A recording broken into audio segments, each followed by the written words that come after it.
Injury to the iris can range from minor, temporary damage to its nerves and muscles to severe structural injury with partial or complete loss of iris tissue.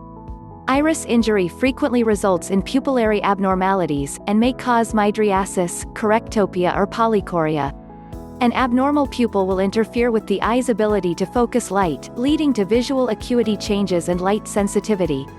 If the injury involves the peripheral iris, the anterior chamber angle may be affected and hypothony or glaucoma can result.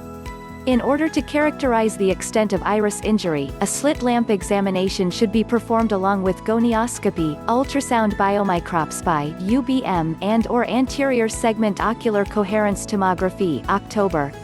Tears of the iris sphincter muscle commonly occur after blunt trauma, and can result in traumatic mydriasis. Patients may present with a fixed, dilated pupil and a diminished direct or consensual pupillary reaction to light and accommodative stimuli. The pupil may appear irregular and slit lamp examination may reveal small tears at the pupillary margin. While sphincter tears are the most common cause of anisocoria after trauma, it is crucial to rule out less common but potentially life-threatening etiologies such as third cranial nerve involvement or Horner's syndrome. It is also important to consider central nervous system pathology, particularly in the setting of bilateral mydriasis. Detachment of the iris root from its insertion site at the ciliary body results in iridodialysis. It frequently occurs after blunt trauma and results in a central D-shaped pupil with a peripheral dark biconvex area where the iris has detached. Associated findings include hyphema, angle recession and peripheral anterior synechiae, and patients can develop chronic open or closed angle glaucoma. Traumatic aniridia, or complete loss of the iris tissue, can also occur and is usually accompanied by severe intraocular hemorrhage or globe rupture.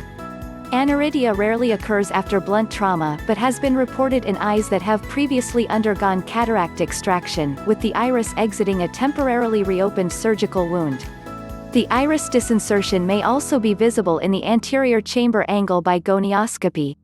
Treatment of iris injury is largely dependent on the severity of glare, diplopia, and decreased visual acuity. Occasionally, unacceptable cosmetic appearance may also be an indication for treatment. Medical management includes the use of miotics and colored contact lenses.